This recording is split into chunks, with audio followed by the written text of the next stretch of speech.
নমস্কাৰ মই কেৰিয়াৰ গুৰু দেৱজিৎ ভাই মোৰ ইউটিউব চেনেললৈ পুনৰ এবাৰ স্বাগতম জনাইছো। আজি আকৌ মই আলোচনা কৰিবলৈ গৈ আছো অসমত বৰ্তমান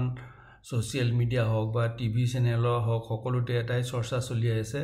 ষ্টক মাৰ্কেট স্কেম বুলি। আসলতে অসমত যেটো স্কেম হৈছে হেতু ষ্টক মাৰ্কেট স্কেম নহয়, এইটো এটা হল সম্পূৰ্ণ ফ্ৰড আৰু মানুহৰ পৰা ধন বুদ্ধি বাধা কৰি চুৰি নিয়াৰ স্কেম হে। ষ্টক মাৰ্কেট হৈছিল হৰ্ষত মহাতাৰ দিনত, যি সময়ত তেওঁ বেংকৰ ধন আনি সেই ধনসমূহ শেয়াৰ মাৰ্কেটত লগাই সেনসেক্স ওপৰলৈ উঠাই দিছিল আৰু তাৰ ফলত বহুতো মানুহে তাত ইনভেষ্ট কৰিছিল ষ্টক মাৰ্কেটত। আৰু পিছত যেতিয়া ষ্টক মাৰ্কেট ক্ৰেশ হ'ল তেতিয়া এই মানুহসকলে ধন হেৰুৱাব লগা হ'ল।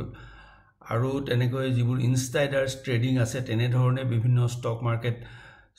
স্কেম হয় বুলি কোৱা হয়। এতিয়াও যেটো আমি হিন্ডেনবাৰ্গ ৰিপৰ্টৰ কথা শুনি থাকো সেইবোৰ হল ষ্টক মাৰ্কেট স্কেম। কিন্তু অসমত যেটো হৈছে স্কেম হেতু ষ্টক মাৰ্কেট স্কেম নহয়, এটো হল মানুহক মূৰ্খ মানুহক ঠগাই পেলাই ধন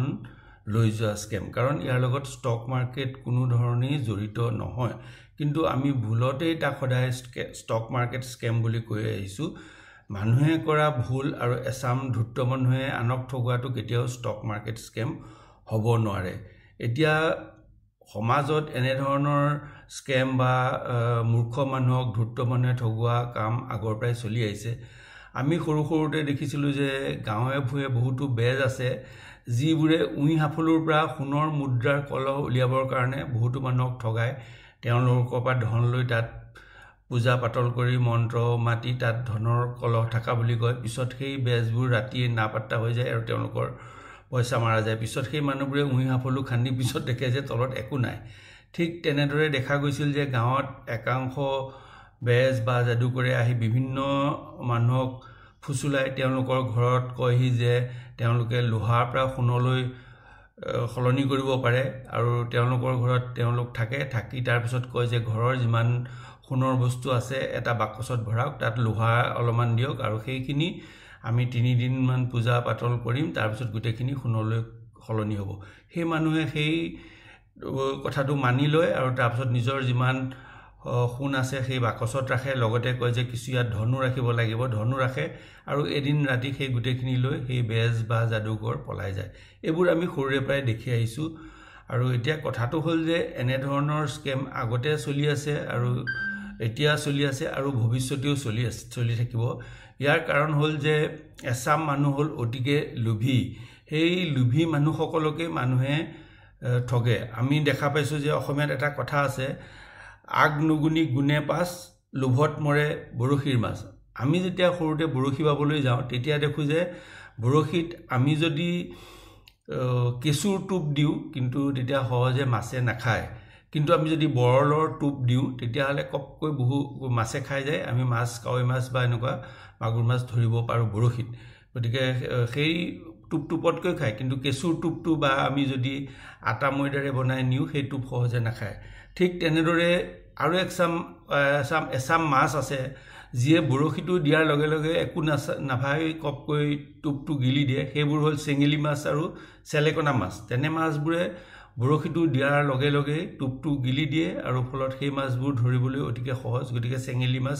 তৎক্ষণাত ওপৰলৈ উঠি আহে। কিন্তু যিবোৰ আমি দেখা পাওঁ যে ডাঙৰ মাছ, ৰৌ মাছ হওক, চিতল মাছ হওক, এইবোৰে সহজে টোপ নিগিলে।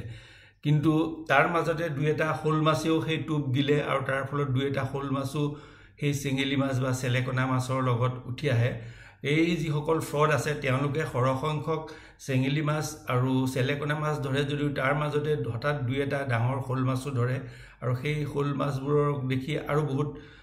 চেলেকনা মাছ বা দৰিকণা আমাৰ যেটো চেলেকনা মাছ বা আমাৰ চেঙেলী মাছ আহে। গতিকে এতিয়া মানুহে কৰিব লাগিব কি? মানুহ হ'ল যে এইটো যুগে যুগে চলি আহিছে, বিভিন্ন ধৰণৰ ফ্ৰড হৈ আছে। অসমত কিছুদিন আগতে খুব সোণৰ নাৱৰ ফ্ৰডটো হৈ আছিল। মই নিজেও বহুতবাৰ ফোন পাইছো, সোণৰ নাও পুৰা 500 বছৰ 1000 বছৰ আগৰ সোণৰ নাও পোৱা গৈছে বুলি সেই ফ্ৰড কৰি মানুহৰ পৰা লাখ লাখ টকা লুটি লৈ গৈছিলে। সেইবোৰ কথা মানুহে পাহৰি যায়, কাৰণ পাব্লিক যেটো কমন পাব্লিক মেমৰি সেইটো বহুত চুটি, তৎক্ষণাতে পাহৰি যায়। গতিকে এতিয়া মানুহে কৰিব লাগিব কি যে মানুহে আমাৰ অসমীয়া ভাষাত যিবোৰ ফকৰা যোজনা দিয়ে কথাতে আগতে বুজাই থৈ গৈছিল সেই কথাবোৰ মনত ৰাখি সেই এনে ধৰণৰ ইনভেষ্টমেণ্ট বা যিকোনো কাম কৰাৰ আগতে সেই কথাখিনি এবাৰ মনত বিবেচনা কৰিব লাগিব প্ৰথমতে ক'লো যে প্ৰথমটো ফকৰা মই ক'লো আগনুগুনি গুণে পাছ লোভত মৰে বৰশীৰ মাছ দ্বিতীয়টো হ'ল যে হাতীৰ হাগন দেখি সহায় টিকা ফালি মৰে আমি যিবোৰ ডাঙৰ ষ্টক ব্ৰোকাৰ দেখিছোঁ ৰাকেশ জুনজুনৱালা বা এনেকুৱা ধৰণৰ ডাঙৰ ষ্টক ব্ৰোকাৰ সেইবোৰক দেখি আমাৰ এই যিবোৰ অসমত পাপত গজা যিবোৰ ষ্টকৰ লগত জড়িত নোহোৱা মানুহবোৰকে বহুতে ভাবে যে সেইবোৰ বহুত ডাঙৰ ষ্টক ব্ৰোকাৰ আৰু তেওঁলোকে যিটো টিকা ফালি মৰে তাত সকলোৱে মানে হাত উজায় তাৰপিছত আৰু এটা হ'ল যে দেখাক দেখি কুকুৰে কৰে একা দেখি ষ্টক মাৰ্কেটৰ যদি জ্ঞানেই নাই তালৈ কেতিয়াও যাব নালাগে অসমীয়া মানুহৰ এই স্বভাৱটো খুব বেছি যে দেখাক দেখি কুকুৰে কৰে একা দেখি তাৰ লগতে আকৌ বহুতে কোনোদিন ষ্টক মাৰ্কেটত ইনভেষ্টো কৰা নাই একো কৰা নাই নিজৰ পৈতৃক সম্পত্তি বেছি বা সোণ বেছি পেলাই আনি ষ্টক মাৰ্কেটত লগাবলৈ গৈছে তেওঁলোক হ'ল যে আদাক দেখি উঠিল গা কেতিউৰে বোলে মুকুকা এই এছাম মানুহ আছে যোনে কয় যে মোক ঠগা গতিকে ঠগসকলে তেওঁলোকক ঠগাবই তাৰপিছত আমি অসমীয়াত সদায় কওঁ যে নাচাই দেলে গালৈকে খাটি যদি একো যদি নচোৱাকৈ আমি এটা ষ্টেপ লওঁ শেষত নিজৰেই ক্ষতি হয় যে আৰু এটা আমি কথা কওঁ যে বহুত আছে যে এই ক্ষেত্ৰত যিসকল ঠগ খাইছে তেওঁলোকৰ সৰহভাগকে অসমীয়াত কোৱা হয় যে মৰে উৰুলি পুঙা মৰে পদুলি শুঙা মৰে অলপ পানীৰ মাছ মৰে নদীৰ কাষৰ গাছ এইবোৰ হ'ল যে উৰুলি পুঙা ধৰণৰ মানুহ আৰু তাৰ মাজত দুই এজোপা ডাঙৰ বৰগছ নদীৰ কাষত থকা তেওঁলোকো পৰি যায় আৰু যিসকলে ষ্টক মাৰ্কেটকৈ মানুহক ঠগাইছে তেওঁলোক হ'ল অল্পবিদ্যা ভয়ংকৰী তেওঁলোকৰ ষ্টক মাৰ্কেট সম্পৰ্কে কোনো জ্ঞানেই নাই 22 বছৰীয়া এজন ল'ৰাৰ ষ্টক মাৰ্কেট সম্পৰ্কে জ্ঞান ক'ৰ পৰা হ'ব বা কেনেধৰণে 30% বা 90% 100% 200% ৰিটাৰ্ণ দিব সেইটো কোনেও ভাবি চিন্তি নাচায় গতিকে অল্পবিদ্যা ভয়ংকৰী মানুহৰ ওচৰলৈ কোনোদিন যাব নালাগে আৰু এটা আমি সদায় কথা কওঁ যে বাছি খাবা জাগি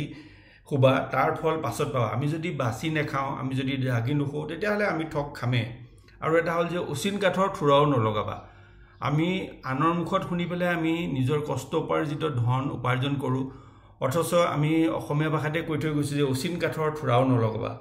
আৰু এতিয়া আমি কি কৰা উচিত যে এবাৰতো বহুতো সাপে খালে গতিকে এবাৰ সাপে খালে লেজুলকো এতিয়া ভয় কৰা উচিত যোনে ষ্টক মাৰ্কেটত যাব নিজে ডাইৰেক্টলি HDFC বেংক আছে ICICI বেংক আছে ষ্টেট বেংক আছে বিভিন্ন ধৰণৰ বেংক আছে বেংকলৈ গৈ তাৰ থ্ৰুদি ইনভেষ্ট কৰা উচিত আৰু যেতিয়া যিসকলৰ ধন গ'ল তেওঁলোকৰ কি হ'ব খাই কাৰখলা ডালত উঠিল কাঠি চেলেকাৰ মৰণ মিলিল গতিকে এতিয়া খাই কাৰখলা ডালত উঠিল আৰু যিসকল কাঠি চেলেকা আছিলে তেওঁলোকৰ মৰণ হ'ল তেওঁলোকৰ ধন গ'ল গতিকে ভৱিষ্যতে আমি সাৱধান হ'ব লাগিব তাৰ বাহিৰে আমাৰ এনে ধৰণৰ প্ৰবঞ্চনা হয়তো নেক্সট টাইম বেলেগ এটা কিবা নামত আকৌ আমাৰ সমাজলৈ প্ৰবঞ্চনা আহিব ধন্যবাদ